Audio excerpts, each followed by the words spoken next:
ओम गंग गणपतये नमो नमः। श्रीमद्भागवत यथारूप भूमिका कृष्ण कृपा मूर्ति श्रीमद् ऐसे भक्ति वेदांत स्वामी प्रभुपाद चैतन्य चरितमृत में मध्य 20.122 निम्नलिखित कथन है।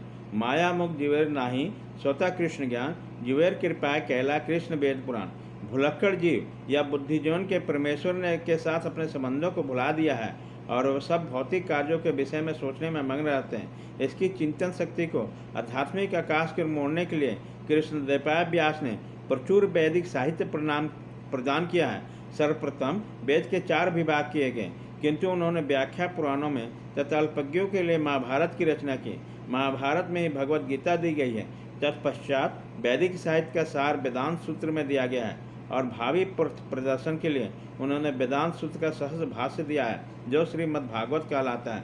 हमें इन वैदिक ग्रंथों के अध्ययन में अपना चित्त लगाना चाहिए। जिस प्रकार भौतिकवादी लोग नाना प्रकार के पत्र पत्रिकाएं तथा अन्य संसारिक साहित्य को पढ़ने में ध्यान लगाते हैं, उसी तरह हमें व्यासदेव द्वारा प्रसिद्ध साहित्य के अध्ययन में ध्यान लगाना चाहिए। इस प्रकार हम मृत्यु के समय परमेश्वर का स्मरण कर सकेंगे। भगवान द्वारा सुझाया गया एकमात्र उपाय है और वह उसके फल का विश्वास दिलाते हैं, इसमें कोई संदेह नहीं है। तस्मात् सर्वेषु कालेषु मामुनुस्मर युद्धो च मर्द पिता न मनोबुद्धि मर्म वैश्व संशय। इसलिए हे अर्जुन, तुम कृष्ण के रूप में मेरा सदैव चिंतन करो, साथ ही अपने युद्ध कर्म करते रहो। अपने कर्मों को मुझे अर्पित करके तथा अपने मन और बुद्धि को मुझ पर स्थिर करके तुम मुझे निश्चित रूप से प्राप्त कर सकोगे। भगवद गीता 8.7। वे अर्जुन से उसके क्रम वृत्ता प्रश्न को त्याग कर केवल अपना स्मरण के लिए नहीं कहते। भगवान कभी भी कोई अव्यवहारिक बात को परामर्श नहीं देते। इस जगत में शरीर के पालन हेतु मनुष्य को कर्म करना होता है। कर्म के अनुसार मनुष्य समाज 4 वर्णों में विभाजित है: ब्राह्मण, क्षत्रिय, वैश्य तथा शूद्र। ब्राह्मण अथवा बुद्धिमान वर्ग एक प्रकार से कार्य करता है, क्षत्रिय प्रशासक वर्ग दूसरे तरह से कार्य करता है। इस प्रकार वणिक वर्ग तथा श्रमिक वर्ग भी अपने अपने कर्तव्यों का पालन करते हैं।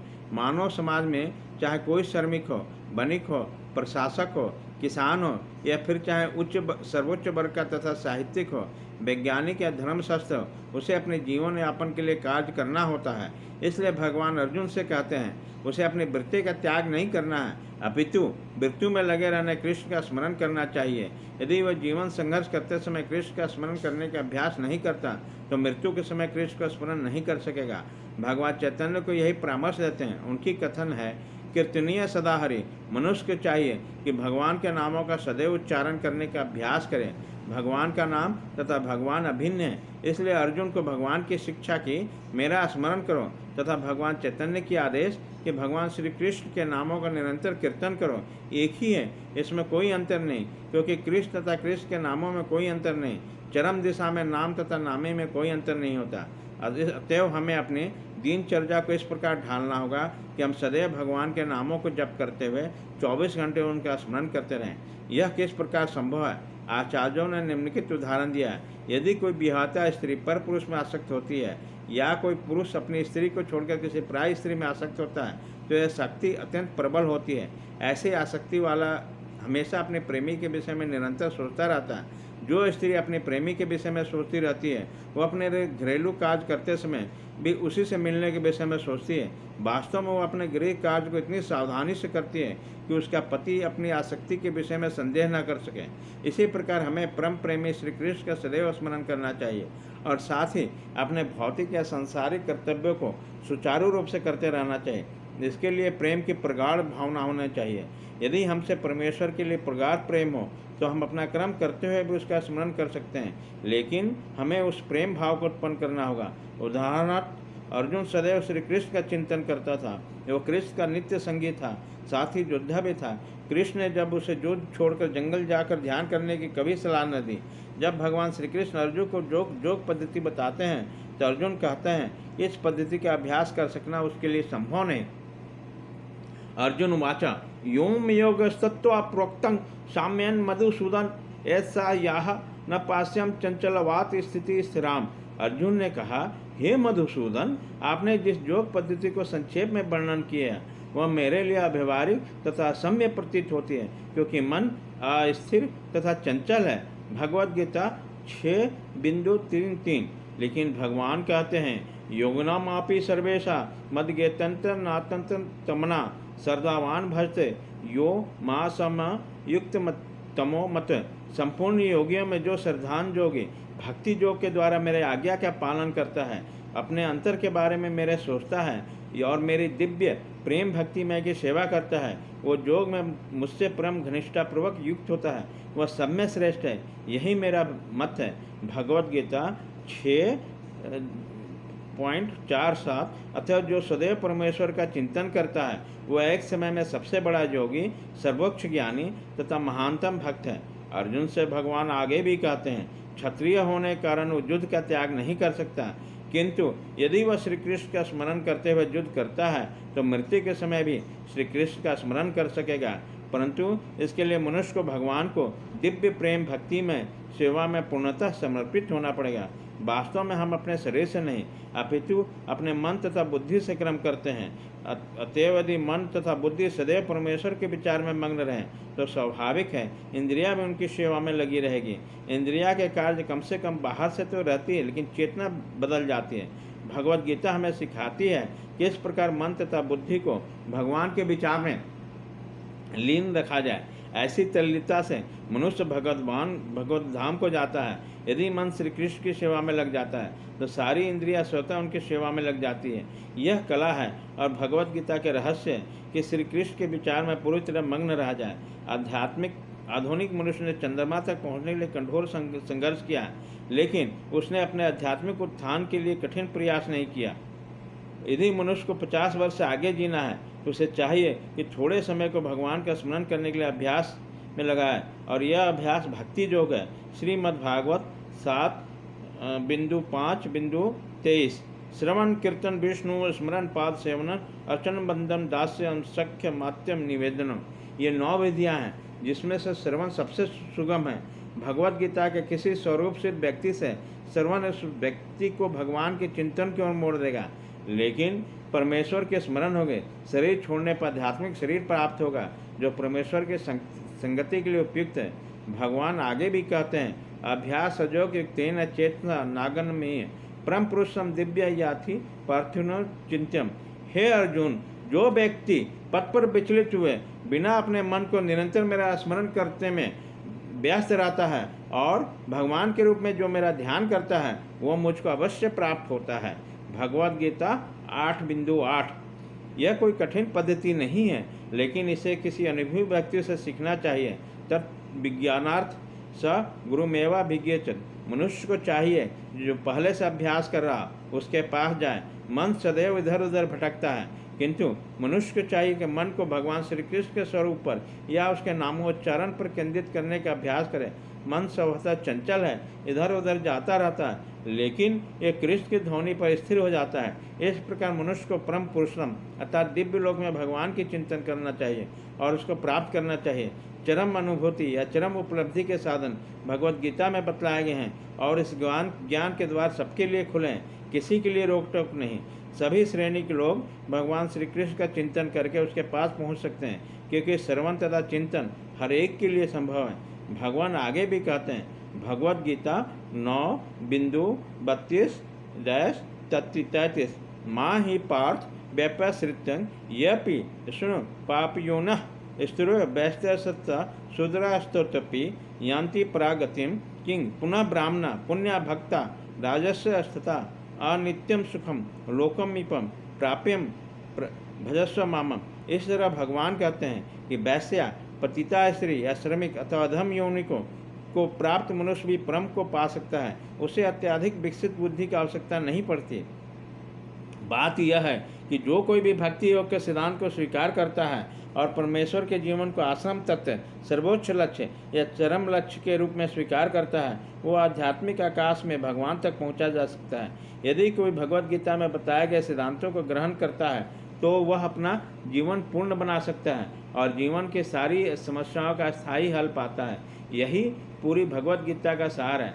सारांश यह है, भगवद गीता दिव्य साहित्य है जिसको ध्यानपूर्वक पढ़ना चाहिए।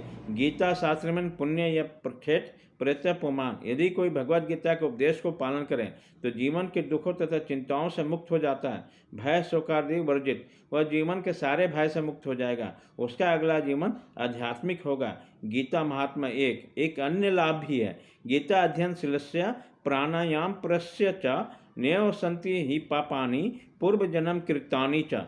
यदि कोई भगवद गीता को निष्ठा तथा गंभीरता के साथ पढ़ता है तो भगवान की कृपा से उसके सारे पूर्व दुष्कर्मों का फल का उस पर कोई प्रभाव नहीं पड़ता।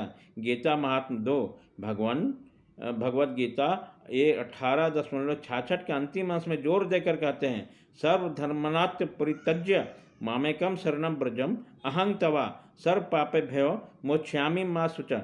तुम सब धर्मों को त्याग कर एकमात्र मेरी ही शरण में आ, मैं तुम्हें समस्त पापों से मुक्त कर दूंगा, तुम डरो मत। इस प्रकार अपने शरण में आए हुए भक्तों का पूरा उत्तरदायित्व भगवान अपने ऊपर ले लेते हैं और उसके समस्त पापों को क्षमा कर देते हैं।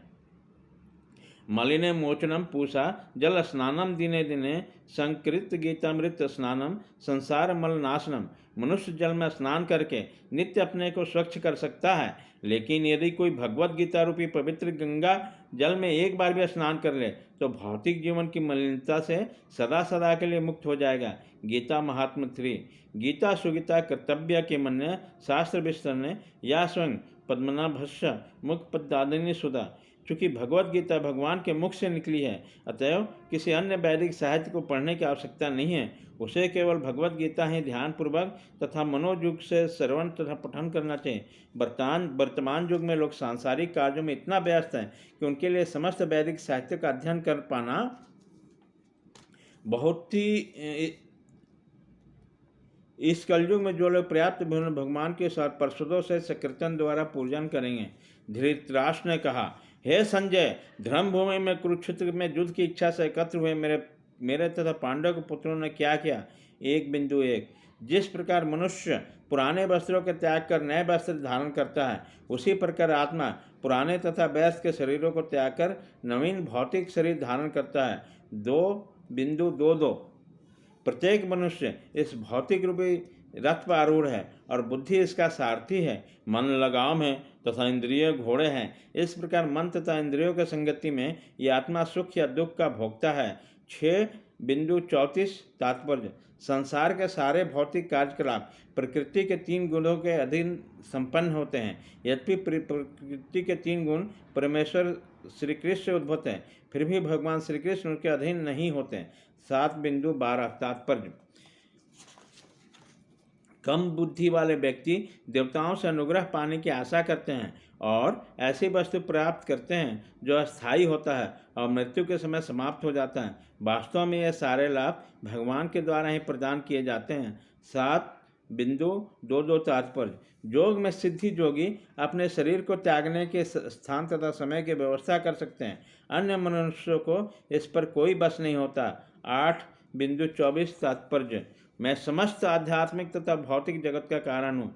प्रत्येक वस्तु मुझसे ही उद्भूत है। जो बुद्धिमान ये भली भांति जानते हैं वो मेरी प्रेम भक्ति में लगाते हैं तथा हृदय से पूरी तरह मेरी पूजा में तत्पर होते हैं।